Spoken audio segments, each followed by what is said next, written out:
வணக்கம். சலாம் சத்து மலேசியா. நகர் பகுதிகளில் வசிக்கும் நடுத்தர வருமானம் பெறும் மக்கள் எதிர்நோக்கும் பொருளாதார சுமையை குறைப்பதற்கு பிரீமா எனப்படும் ஒரே மலேசியா மக்கள் வீடமைப்பு சட்ட மசோதா உதவும் என டத்தோஸ்ரீ நஜீப் துன் ரசாக் தெரிவித்தார். பிரீமா வீடமைப்பு திட்டத்தின் கீழ் வீட்டு கட்டுமான மேம்பாட்டு பணிகளை கண்காணிப்பதற்காக அச்சட்ட மசோதா இயற்றப்பட்டுள்ளது என நிதி அமைச்சருமான டத்தோஸ்ரீ நஜீப் கூறினார். மக்களவையில் இன்று டத்தோஸ்ரீ நஜீப் 2011ஆம் ஆண்டு ஒரே மலேசியா மக்கள் வீடமைப்பு சட்ட மசோதாவை தாக்கல் செய்தார்.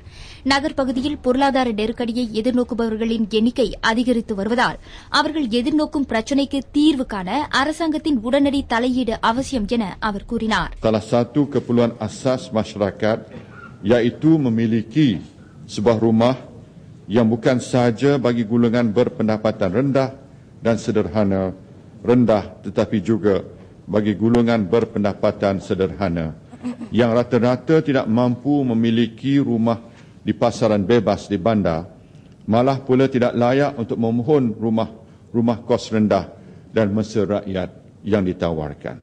அரசாங்கம் தொடங்கியிருக்கும் எனது முதலாவது இல்ல திட்டம் வெற்றிகரமாக மேற்கொள்ளப்படுவதையும் நடுத்தர விலை வீடுகளின் கையிருப்பு போதுமான நிலையில் இருப்பதையும் உறுதி செய்யும் அரசாங்கத்தின் ஒரு முயற்சியாக இந்த சட்ட மசோதா அறிமுகப்படுத்தப்பட்டுள்ளதாக டத்தோஸ்ரீ நஜீப் கூறினார்.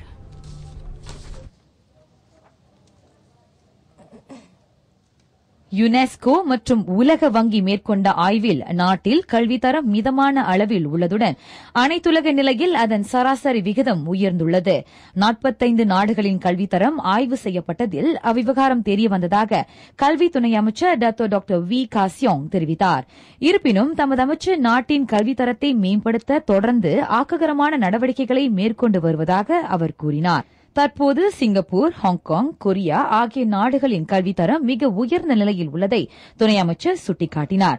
மலேசியா வளர்ச்சியடைந்த நாடாக உருவாகுவதற்கும் உயர்ந்த வருமானம் பெறும் நாடாக திகழ்வதற்கும் கல்வித்துறை முக்கிய பங்காற்றுவதாக டாக்டர் வி காசியோங் குறிப்பிட்டார்.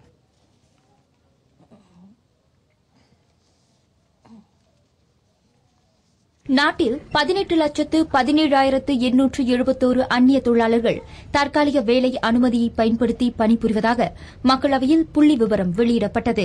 இருப்பினும் அரசாங்கம் என்றுமே உள்நாட்டு தொழிலாளர்களுக்கு முக்கியத்துவம் அளித்து வருவதாக மனிதவள துணை அமைச்சர் டத்தோ மஸ்னா மஸ்லான் தெரிவித்தார். இதனிடையே நாட்டில் 46 விழுக்காட்டு பெண்கள் மட்டுமே வேலை செய்கின்றனர். இந்த எண்ணிக்கை இவ்வட்டார நாடுகளை ஒப்பிடுகையில் குறைவாக உள்ளதாக டத்தோ மஸ்னா மஸ்லான் சுட்டிக்காட்டினார். ஆகவே இல்லத்தரசிகள் உள்ள பெண்கள் வேலை செய்ய முன்வர வேண்டும் என கேட்டுக் கொண்ட துணை அமைச்சர் அதன் வழி அந்நிய தொழிலாளர்களின் எண்ணிக்கையை குறைக்க முடியும் என்றார். அடுத்த ஆண்டு தொடக்கத்தில் 50,000 இந்தோனேசிய வீட்டு பணிப்பெண்கள் நாட்டிற்குள் தருவிக்கப்படவிருப்பதாக எதிர்பார்க்கப்படுகின்றது. இந்தோனேசிய பணிப்பெண்களை தருவிப்பதற்கான தடை அகற்றம் நாளை அமலுக்கு வருவதை முன்னிட்டு அடுத்த ஆண்டு தொடக்கத்தில் அவர்கள் வரவழைக்கப்பட உள்ளனர்.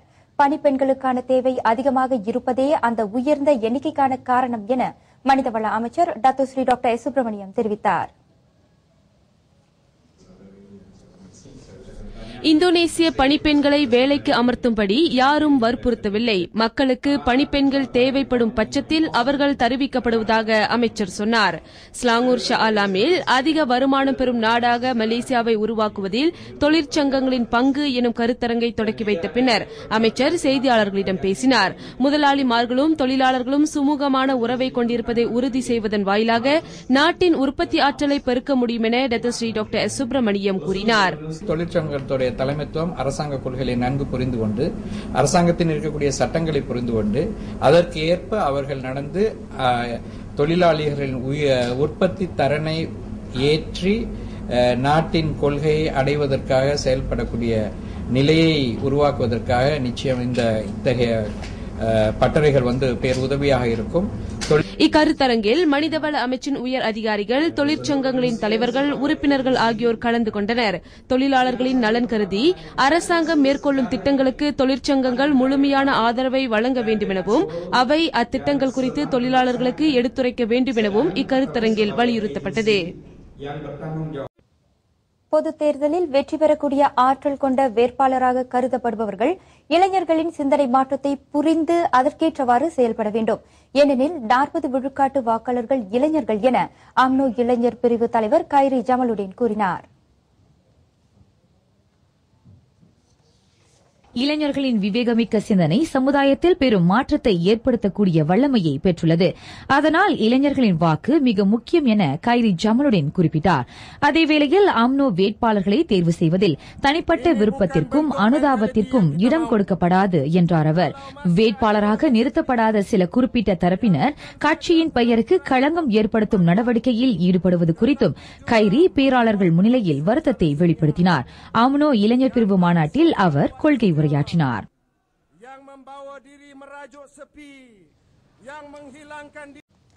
ஐவரி கோஸ்டின் முன்னாள் அதிபர் லாரன் கபாக்போ தி ஹேக் அனைத்துலக குற்றவியல் நீதிமன்றத்தில் விசாரணைக்கு உட்படுத்தப்படவுள்ளார். கொலை, பாலியல் வன்முறை என மனிதநேயத்திற்கு எதிரான கொடுஞ்செயல்களை புரிந்ததாக பாக்போ மீது 4 குற்றச்சாட்டுகள் சுமத்தப்பட உள்ளன. ஒரு நாட்டின் முன்னாள் தலைவர் ஒருவர் அனைத்துலக குற்றவியல் நீதிமன்றத்தில் விசாரணைக்கு உட்படுத்தப்படுவது இதுவே முதல் முறையாகும். ஐவரி கோஸ்டில் 2010ஆம் ஆண்டு பொதுத் தேர்தலுக்கு பின் நிகழ்ந்த பல்வேறு அட்டூழியங்களில் ஏறக்குறைய 3000 பேர் உயிரிழந்தனர்.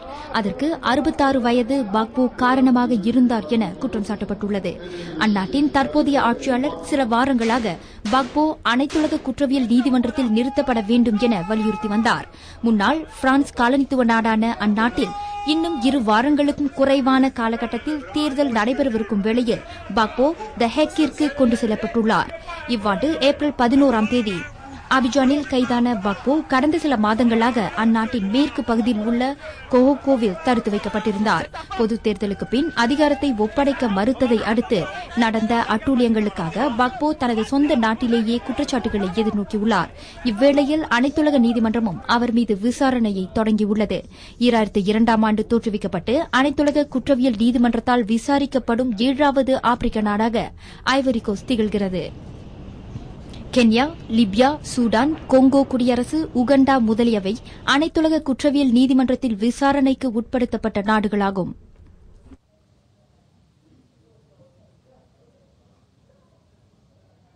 எகிப்து தலைநகர் கெய்ரோவில் ஆர்ப்பாட்டக்காரர்களுக்கும் அங்காடி கடைக்காரர்களுக்கும் இடையே மூண்ட கை கலப்பில் குறைந்தது 79 பேர் பலத்த காயங்களுக்கு இலக்காகினர்.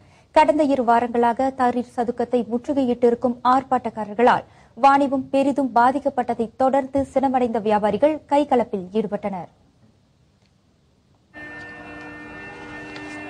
கற்கள், காலி போத்தல்கள் ஆகியவற்றை வீசி எறிந்து ஆர்ப்பாட்டக்காரர்களும் அங்காடி கடை வியாபாரிகளும் கைகலப்பில் ஈடுபட்டனர்.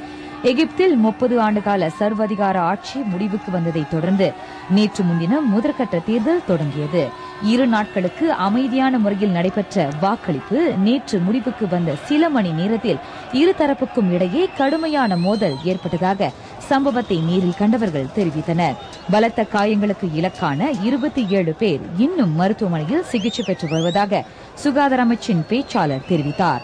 இவ்வாண்டு பிப்ரவரி மாதம் சர்வதிகாரி ஹோஸ்னி முபாரக் பதவி வீழ்த்தப்பட்டதை தொடர்ந்து ராணுவம் ஆட்சியை கைப்பற்றியது.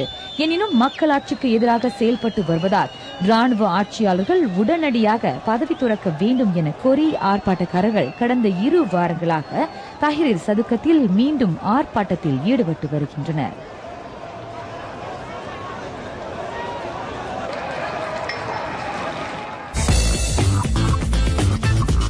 மறைந்த போப் இசை மன்னன் மைக்கேல் ஜாக்சனுக்கு அளவுக்கு அதிகமான மருந்தை கொடுத்து அவரது மரணத்திற்கு காரணமாக இருந்த குடும்ப மருத்துவரான கான்ராட் முர்ரேக்கு அதிகபட்சமாக 4 ஆண்டுகள் சிறை தண்டனை விதிக்கப்பட்டது. மைக்கேல் ஜாக்சனுக்கு மரணத்தை விளைவித்த முர்ரேக்கு தண்டனை வாங்கி தந்தது அவரை பழி வாங்க அல்ல, மாறாக இந்த சம்பவம் இதர மருத்துவர்களுக்கு படிப்பினையாக அமைய வேண்டும் என்பதற்காக என மைக்கேல் ஜாக்சனின் குடும்பத்தார் தெரிவித்தனர். 6 வார விசாரணைக்கு பிறகு இம்மாதம் 8ஆம் தேதி முர்ரே குற்றவாளியே என உறுதி செய்யப்பட்டு என்று அவருக்கு சிறை தண்டனை விதிக்கப்பட்டது. ஹாங்காங் மோங்கோக்கில் இன்று அதிகாலை நிகழ்ந்த தீ சம்பவத்தில் 9 பேர் உயிரிழந்தனர், 30 பேர் காயமடைந்தனர். பிரபல சுற்றுலா தளமாக திகழும் இந்த சாலையோர கடைகளில் ஏற்பட்ட தீ பின்னர் பழமை வாய்ந்த கட்டடம் ஒன்றிற்கு பரவியது. தென்மேற்கு சீனாவின் யூனான் மாநிலத்தில் 35 கிலோகிராம் எடையிலான மிகப்பெரிய சக்கரவள்ளி கிழங்கு கண்டெடுக்கப்பட்டது. 118 சென்டிமீட்டர் நீளத்தையும் 20 சென்டிமீட்டர் அகலத்தையும் கொண்ட இக்கிழங்கு விவசாயி ஒருவரின் நிலத்தில் கண்டெடுக்கப்பட்டது. வழக்கமாக ஒரு சக்கரவள்ளி கிழங்கின் எடை 1/2 கிலோ மட்டுமே. ஹாங்காங்கில் மரகத கற்கள் பொருந்திய காதணி 40 லட்சம் அமெரிக்க டாலருக்கு ஏலமிடப்பட்டது. அதிக விலையில் ஏலத்துக்கு எடுக்கப்பட்ட இந்த காதணி உலக சாதனை புத்தகத்தில் இடம்பெற்றது.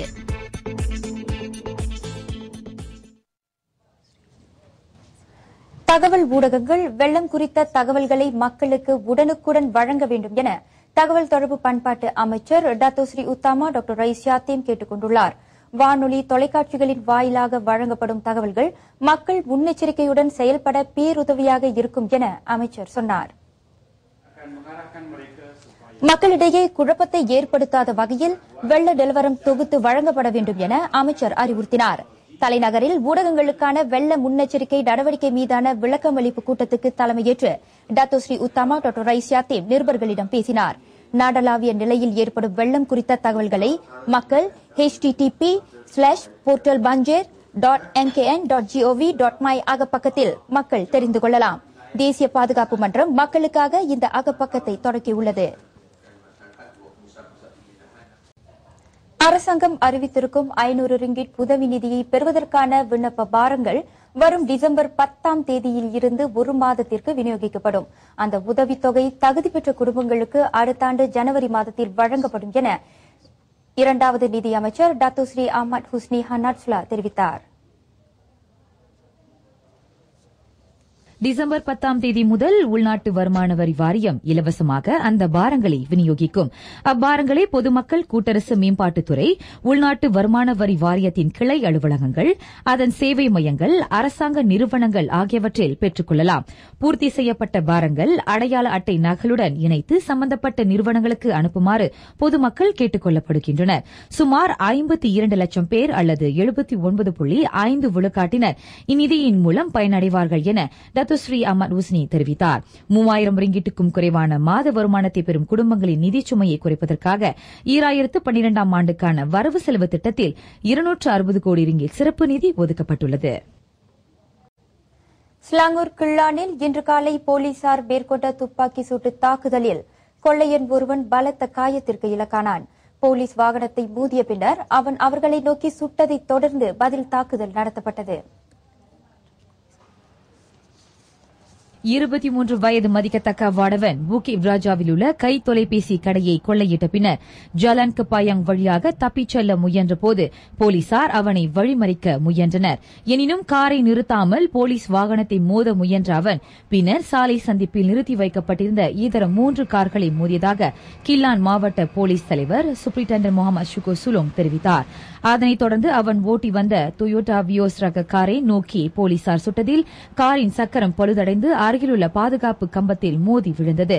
அத்தாக்குதலில் கொள்ளையன் கால் தொடை பகுதியில் பலத்த காயத்திற்கு இலக்கானதாக சூப்பரிண்டென்டன்ட் முகமது ஷுகோ சுலோங் தெரிவித்தார். காரிலிருந்து பாராங்கத்தியும் போதைப் பொருளை உட்கொள்ள பயன்படுத்தப்படும் கருவிகளும் பறிமுதல் செய்யப்பட்டன. விடைபெறும் முன் இன்றைய குரலும் அதன் விளக்கமும். குரல் 325. நிலையஞ்சி நீத்தாருள் எல்லாம் குலையஞ்சி கொல்லாமை சூழ்வான் தலை. வாழ்க்கை நிலைக்கு அஞ்சி மனத்துறவு கொண்டவரை காட்டிலும் கொலை செய்வதால் வரும் பாவத்திற்கு அஞ்சி வாழ்பவன் உயர்ந்தவன் ஆவான் என கூறுகிறார் திருவள்ளுவர். விடைபெறுகிறோம். வணக்கம். நான் சந்திரகலா ஐயப்பன். நான் கோகில்வாணி கிருஷ்ணன். சலம் சத்து மலேசியா.